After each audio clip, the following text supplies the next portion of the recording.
stigao nam je novi Google Pixel 10 Pro. Na prvu izgleda isto kao i prošle godine, ali ispod kućišta ima značajnih promjena.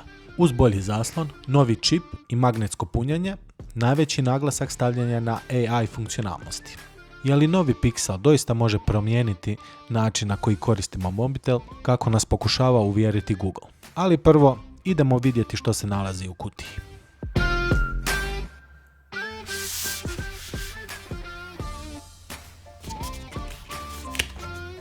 Kao što već očekujemo, unutra se nalazi nešto papirologije, igla za zamjenu SIM kartice i USB-C kabel. Fokus je samo na uređaju, kojeg ovaj put imamo u bijeloj boji, koji Google naziva porculan.